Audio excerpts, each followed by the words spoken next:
नमस्कार विद्यार्थी मित्रांनो. शासकीय अध्यापक महाविद्यालय पनवेल. माझे नाव विनायक विष्णू धुळे. इयत्ता 8वी, विषय मराठी बालभारती या पुस्तकातील चोच आणि चारा राहिलेला पाठ आज आपण अभ्यासणार आहोत. विद्यार्थी मित्रांनो, काल आपण लेखक मकरंद जोशी यांचा चोच आणि चारा हा पाठ अभ्यासत होतो. त्यामध्ये आपण पाहिले की बहिणाबाई यांनी आपल्या निरीक्षणांमधून सुगरण पक्ष्याचे तेच दात तेच ओठ या शब्दांमध्ये सुगरण पक्षी यांचे वर्णन केले आहे. पक्ष्याची चोच म्हणजे केवळ त्यांच्या तोंडाचा भाग नाही, कारण चोचीने अन्न खाण्याबरोबरच इतर अनेक कामे सहज केली जातात. पक्षी आपल्या चोचीचा उपयोग चिखलातून तसेच झाडाच्या खोडातून अन्न शोधण्यासाठी, बिया फोडण्यासाठी, शिकार केलेल्या प्राण्यांचे तुकडे करण्यासाठी, वेलीवर लटकण्यासाठी आपल्या चोचीचा उपयोग करतो. म्हणजेच चोच ही जणू त्या पक्ष्यांसाठी हात, पाय, दागिना, चमचा, करवत आणि बरंच काही असतं. तर आपण काल इथपर्यंत हा पाठ अभ्यासला होता. तर या पाठावर मी प्रश्न विचारणार आहे. बहिणाबाईने कोणत्या पक्ष्याचे वर्णन केले आहे? बरोबर उत्तर सांगितलेले आहे. बहिणाबाईने सुगरण पक्ष्याचे वर्णन केलेले आहे. प्रश्न दुसरा. पक्ष्यांची चोच कोणत्या दोन भागात विभागली जाते? बरोबर उत्तर आहे. पक्ष्याची चोच वरचा भाग मॅक्सिला आणि खालचा भाग मॅन्डिबल या दोन भागात विभागली असते. तर आज आपण लेखक मकरंद जोशी यांचा राहिलेला पाठ अभ्यासणार आहोत. चोच आणि चारा या पाठाची मध्यवर्ती कल्पना म्हणजेच थोडक्यात आशय किंवा सारांश काय सांगितलेला आहे ते पाहूया. मध्यवर्ती कल्पना. अधिवासाप्रमाणे आणि अन्नाच्या उपलब्धतेनुसार पक्ष्यांच्या चोचीचे आकार आणि रूपे कसे बदलत राहतात याचा वेध लेखकाने या पाठात घेतला आहे. विद्यार्थी मित्रांनो, आता राहिलेल्या पाठाचे मी वाचन करणार आहे आणि तुम्ही काळजीपूर्वक लक्ष द्यायचे आहे. चोचीच्या वैशिष्ट्यपूर्ण आकारामुळे लक्षात राहणाऱ्या पक्ष्यांची यादी केली तर त्यात अर्थातच धनेश म्हणजे हॉर्नबिल पक्ष्याचा क्रमांक बहुधा पहिला लागेल. गुलाबी फ्लेमिंगो पक्ष्याची चोच वैशिष्ट्यपूर्ण आकाराची असते. आपल्या गुलाबी सेंद्रिय पंखांनी अग्निपंख हे नाव सार्थ करणाऱ्या फ्लेमिंगोची चोच मध्येच वाकडी असते. फ्लेमिंगोची भक्ष्य शोधण्याची खाण्याची पद्धत जरा वेगळीच आहे. पक्ष्यांची चोच म्हटल्यावर सर्वात आधी जो शब्द आठवतो तो आहे अनुकुचित दार. तो लागू होतो गरुड, घार, ससाना अशा शिकारी पक्ष्यांना.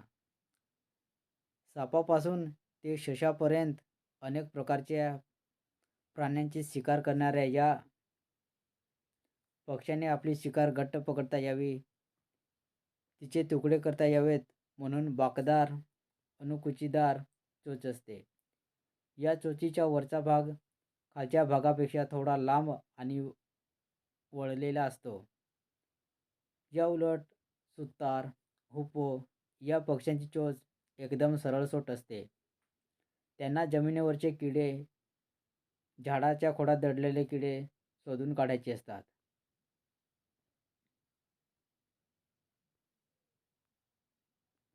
चिमुकले शिंजीर अर्थात शकरखोरा म्हणून ओळखले जाणारे सनबर्ड फुलांमधला मधुरच चोखतात. त्यासाठी त्यांना शरीरापेक्षा लांब बाकदार चोच असते. आकाराने चिमणीपेक्षाही लहान असलेल्या सनबर्ड एखाद्या फुलाच्या पाकळीवर आरामात बसून फुलाला धक्काही न लावता आपल्या पातळ बाकदार लांब चोचीनं फुलामधला रस खातो. चोचीचा सर्वात आगळा उपयोग करणारा पक्षी म्हणजे पोपट. आपल्या काहीशा जाडसर शिवाय बाकदार चोचीने पोपट शेंगा किंवा अगदी तिळ्याइतक्या लहान बिया तर आरामात फोडून खातोच. शिवाय झाडांच्या डहाळ्यांवरून चालताना याच चोचीने डहाळी पकडून पोपट आपल्या चोचीचा उपयोग पायांसारखाही करतो. उडता उडता पाण्यावर सूर मारून अचूक मासे पकडणाऱ्या खंड्याची चोच सरळसोट आणि टोकदार असते. किड्यांवर विशेषतः माशांवर उदरनिर्वाह करणाऱ्या वेड्या राघोची चोची त्याला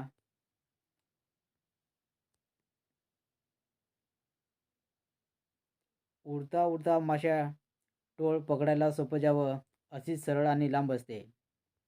आपलं नजाकतदार घरटं विणणाऱ्या सुगरण किंवा बाया पक्ष्याची चोच फार वेगळी नसते. बहिणाबाईंनी वर्णन केल्याप्रमाणे तिची अलुसी चोच असून सुगरण पक्षी घरटे विणण्याची कलाकुसर कशी करतो हा प्रश्न पडतोच. या उलट चोचीने पाने शिवून घरटे विणणाऱ्या शिंपी पक्ष्याची चोच एखाद्या सुईसारखी पातळ आणि टोकदार असते. पक्ष्याचे हे चोच पुराण पाहिल्यावर एक गोष्ट लक्षात येते. निसर्गाच्या या अफाट पसाऱ्यामध्ये प्रत्येक जीवाला विशिष्ट स्थान आहे आणि त्या स्थानावर तो जीव राहावा म्हणून निसर्गाने त्याला काही आयुध दिलं, हत्यारे दिली. पक्ष्याची चोच हे त्याचे उत्तम उदाहरण म्हणता येईल. प्रत्येक पक्ष्याची चोच त्याच्या अधिवासाप्रमाणे अन्नानुसार बदलताना दिसते. पण जर असे वेगवेगळी भूमिका बजावणारे पक्षी एखाद्या परिसरात नसतील तर? या तर वरही निसर्गाकडे उत्तर आहे. दक्षिण अमेरिकेतल्या गॅलपॅगॉस बेटावर फिंच पक्ष्यात 13 प्रजाती आढळतात. आता फिंच या एकाच प्रकारातले असल्याने त्यांची मूळ शरीररचना सारखीच आहे. पण या सगळ्यांना खाद्य मात्र वेगवेगळं आहे. म्हणजे एक फिंच जमिनीवरील किडे खातो, तर दुसरा कठीण कवचाची फळे खातो, तिसरा धान्य खातो, तर चौथा झाडाच्या सालीतील किडे खातो. आता खाणं बदलल्यामुळे या सगळ्यांच्या चोचीचे आकार, रचना बदललेली पाहायला मिळते. पक्ष्यांच्या चोचीची ही माहिती वाचल्यानंतर ज्याने चोच दिली तो चाराही देतो या म्हणीचा नेमका अर्थ ध्यानात आला असेल. विद्यार्थी मित्रांनो, आता तुम्ही या पाठाचे मूक वाचन करायचे आहे.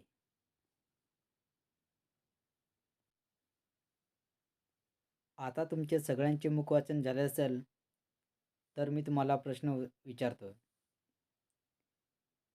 चोच आणि चारा या पाठात लेखकाने कोणकोणत्या पक्ष्यांचे वर्णन केलेले आहे? बरोबर उत्तर सांगितलं आहे तुम्ही. चोच आणि चारा या पाठात लेखकाने फ्लेमिंगो, घार, गरुड, पोपट, हॉर्नबिल अशा पक्ष्यांचे वर्णन केले आहे. विद्यार्थी मित्रांनो, चला तर पाठाला सुरुवात करूया. त्या अगोदर चोच आणि चारा या पाठात नवीन आलेले शब्द कोणकोणते आहेत ते पाहूया. नंबर 1, हॉर्नबिल म्हणजेच हे एका पक्ष्याचे नाव आहे. नजाकतदार म्हणजेच देखणं. भक्ष्य म्हणजे शिकार करून खाणे. शोधणे म्हणजेच सापडणे. आयुध म्हणजेच हत्यार. आणि आगळा म्हणजेच वेगळा. चोचीच्या वैशिष्ट्यपूर्ण आकारामुळे लक्षात राहणाऱ्या पक्ष्यांची यादी केली तर अर्थातच धनेश म्हणजेच हॉर्नबिल पक्ष्याचा क्रमांक बहुधा पहिला लागेल. चोचीची जी वैशिष्ट्ये आहेत, जे आकार आहेत, यावरून पक्ष्यांची यादी केली तर त्याच्यामध्ये धनेश म्हणजेच हॉर्नबिल या पक्ष्यांचा बहुधा पहिला क्रमांक लागतो. गुलाबी फ्लेमिंगो पक्ष्यांची चोच वैशिष्ट्यपूर्ण आकाराची असते. आपल्या गुलाबी, शेंदरी पंखांनी अग्निपंख हे नाव सार्थ करणाऱ्या फ्लेमिंगोची चोच मध्येच वाकडी झालेली असते. फ्लेमिंगोची भक्ष शोधण्याची खाण्याची पद्धत जरा वेगळीच आहे. गुलाबी फ्लेमिंगो पक्ष्याची चोच ही वैशिष्ट्यपूर्ण आकाराची असते, मध्येच वाकडी असते. फ्लेमिंगोची भक्ष शोधण्याची खाण्याची पद्धत जरा वेगळीच असते. भक्ष्य करण्याची म्हणजेच शिकार करून खाण्याची ही पद्धत फ्लेमिंगोची वेगळीच असते.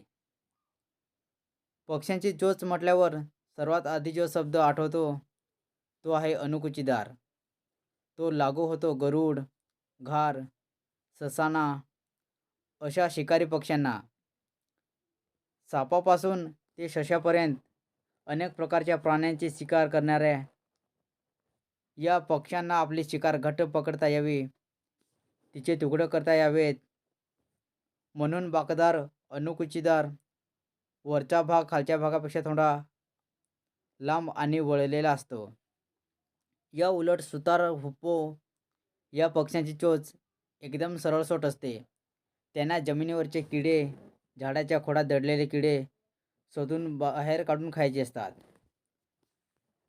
आता पक्ष्याची चोच म्हटल्यावर सर्वात आधी जो शब्द आपल्यासमोर येतो तो म्हणजेच अणकुचीदार, आणि तो शब्द लागू पडतो तो गरुड, घार, ससाना अशा शिकारी पक्ष्यांना. सापापासून ते सश्यापर्यंत अनेक प्रकारच्या प्राण्यांची शिकार करणाऱ्या या पक्ष्यांना आपली शिकार घट्ट पकडता यावी यासाठी ते चोचीचा उपयोग करतात. घार आणि ससाना यांच्यासारख्या पक्ष्यांची चोच ही अणकुचीदार असते. आणि या उलट जे दुसरे पक्षी आहेत, उदाहरणार्थ सुतार पक्षी, हुप्पो पक्षी यांची चोच एकदम सरळसोट असते. त्यांना जमिनीवरचे किडे, झाडाच्या खोडात असलेले किडे हे शोधून बाहेर काढून खायचे असतात म्हणून त्यांची चोच ही सरळसोट असते. चिमुकले शिंजीर अर्थात सक्करखोरा म्हणून ओळखले जाणारे सनबर्ड फुलांमधला मधुरस चोखतात. त्यासाठी त्यांना शरीरापेक्षा लांब बाकदार चोच असते. आकाराने चिमणीपेक्षाही लहान लहान असलेल्या सनबर्ड एखाद्या फुलाच्या पाकळीवर आरामात बसून फुलालाही धक्का न लावता आपल्या पातळ बाकदार लांब चोचीनं फुलामधला रस खातो. आता सनबर्ड जो पक्षी आहे तो अगदी चिमुकला शिंजीर म्हणजेच सक्करखोरा म्हणून ओळखला जाणारा सनबर्ड जो पक्षी आहे तो फुलांमधला मधुरस चोखतात. त्यासाठी त्यांना शरीरापेक्षा लांब चोच असते आणि आकाराने हे चिमणीपेक्षाही लहान असतात. एखाद्या फुलाच्या पाकळीवर आरामात बसून फुलाला धक्काही न लावता आपल्या पातळ बाकदार लांब चोचीनं फुलामधला रस खातो. चोचीचा सर्वात आगळा उपयोग करणारा पक्षी म्हणजेच पोपट. आगळा उपयोग करणे म्हणजेच वेगळा उपयोग करणे. आपल्या काहीशा जाडसर शिवाय बाकदार चोचीने पोपट शेंगा किंवा अगदी तिळाइतका लहान बिया तर आरामात फोडून खातोच. शिवाय झाडाच्या डहाळ्यांवरून चालताना याच चोचीने डहाळी पकडून पोपट आपल्या चोचीचा उपयोग पायांसारखाही करतो. चोचीचा वेगळा उपयोग करणारा पक्षी म्हणजेच पोपट हे आपल्याला माहीत आहे. मिठू मिठू करणारे आपल्या चोचीचा उपयोग जाडसर शेंगा किंवा तिळाइतक्या लहान बिया तर आरामात फोडून खातो. त्याचप्रमाणे झाडांवरून फांदींवरून चालताना आपल्या चोचीचा उपयोग हा पायांसारखा करतो. उडता उडता पाण्यावर सूर मारून अचूक मासे पकडणाऱ्या खंड्याची चोच सरळसोट आणि टोकदार असते. कीटकांवर विशेषतः माशांवर उदरनिर्वाह करणाऱ्या वेड्या राघोची चोची त्याला उडता उडता माशा टोळ पकडायला सोपं जावं अशी सरळ आणि लांब असते. आपलं नजाकतदार घरटं विणणाऱ्या सुगरण किंवा बाया पक्ष्याची चोच फार वेगळी नसते. बहिणाबाईंनी वर्णन केल्याप्रमाणे तिची अलुसी चोच तिची अलुसी चोच असून सुगरण पक्षी घरटे विणण्याची कलाकुसर कशी करतो हा प्रश्न पडतोच. या उलट चोचीने पाने शिवून घरटे विणणाऱ्या शिंपी पक्ष्याची चोच एखाद्या सुईसारखी पातळ आणि टोकदार असते. विद्यार्थी मित्रांनो, उडता उडता पाण्यावर सूर मारून अचूक मासे पकडणाऱ्या खंडाची चोच ही सरळसोट असते आणि टोकदार सुद्धा असते. वेडा राघव हा जो आहे तो कीटकांवर, माशांवर म्हणजेच हवेत उडणारे जे छोटे छोटे कीटक आहेत त्यांवर तो जगतो. त्यांना पकडता यावं यासाठी त्याची चोच लांब आणि सरळ असते. आपलं नजाकतदार घरटं विणणाऱ्या सुगरण किंवा बाया पक्ष्याची चोच फार वेगळी नसते. बहिणाबाईंनी वर्णन केल्याप्रमाणे तिची अलुसी चोच असून सुगरण पक्षी घरटे विणण्याची कलाकुसर कशी करतो हा प्रश्न आपल्याला सर्वांनाच पडतो. म्हणजे सुगरण पक्ष्याची चोच पाहिली तर प्रश्न आपल्याला पडतोच की या छोट्याशा चोचीने घरटे कसे विणत असेल आणि या उलट पाने शिवून घरटे विणणाऱ्या शिंपी पक्ष्याची चोच एखाद्या सुईसारखी आणि पातळ टोकदार असते. पक्ष्याचे हे चोच पुराण पाहिल्यावर एक गोष्ट लक्षात येते. निसर्गाच्या या अफाट पसाऱ्यामध्ये प्रत्येक जीवाला विशिष्ट असं स्थान आहे आणि त्या स्थानावर तो जीव राहावा म्हणून निसर्गाने त्याला काही आयुध हत्यार दिले आहेत. पक्ष्यांची चोच हे त्याचे उत्तम उदाहरण म्हणता येईल. प्रत्येक पक्ष्याची चोच त्याच्या अधिवासाप्रमाणे अनानुसार बदलताना दिसते. पण जर असे वेगवेगळी भूमिका बजावणारे पक्षी एखाद्या परिसरात नसतील तर या तरवरही निसर्गाकडे उत्तर आहे. दक्षिण अमेरिकेतल्या गॅलापॅगोस बेटावर फिंच पक्ष्याच्या 13 प्रजाती आढळतात. आतापर्यंत आपण पाहिलं की प्रत्येक पक्ष्याची वेगळी चोच असते. पक्ष्याचे हे चोच पुराण पाहिल्यावर एक गोष्ट आपल्या लक्षात येते की निसर्गाच्या या अफाट पसाऱ्यामध्ये प्रत्येक जीवाला एक वेगळे स्थान आहे आणि त्या स्थानावर जीव राहावा म्हणून या पक्ष्याला निसर्गाने एक आयुध, एक हत्यार दिला आहे. प्रत्येक पक्ष्याची चोच त्याच्या अधिवासाप्रमाणे अनानुसार बदलताना दिसते. पण जर का वेगवेगळी भूमिका बजावणारे पक्षी परिसरात नसतील तर यावरही निसर्गाकडे उत्तर आहे की दक्षिण अमेरिकेतल्या गॅलापॅगोस या बेटावर फिंच पक्ष्याच्या ह्या 13 प्रजाती आढळतात. आता फिंच या एकाच प्रकारातले आता फिंच या एकाच प्रकारातले असल्याने त्यांची मूळ संरचना ही सारखीच आहे. पण या सगळ्यांचं खाद्य मात्र वेगवेगळं आहे. म्हणजे एक फिंच जमिनीवरील किडे खातो, दुसरा कठीण कवचाची फळे खातो, तिसरा धान्य खातो, तर चौथा झाडाच्या सालीतील किडे खातो. आता खाणं बदलल्यामुळे या सगळ्यांच्या चोचीचे आकार, रचना ही बदललेली पाहायला मिळते. पक्ष्यांच्या चोचींची माहिती वाचल्यानंतर ज्याने चोच दिली तो चाराही देतो या म्हणीचा नेमका अर्थ ध्यानात आला असेल. आता फिंच या एकाच प्रकारातले असल्याने त्यांची मूळ शरीररचना आहे ही सारखीच आहे. पक्ष्यांची जी शरीररचना आहे ती सारखीच आहे. परंतु चोच सोडून जी शरीररचना आहे ती सारखीच आहे आणि सगळ्यांचे खाद्य मात्र हे वेगवेगळे आहे. म्हणजेच एक फिंच जमिनीवरील किडे खातो, तर दुसरा कठीण कवचाची फळे खातो, तिसरा धान्य खातो, तर चौथा फिंच पक्षी हा झाडातील किडे खातो. आता त्यांचे खाणं बदलल्यामुळे सगळ्यांच्या चोचींचे आकार आणि रचना ही बदललेली पाहायला मिळते.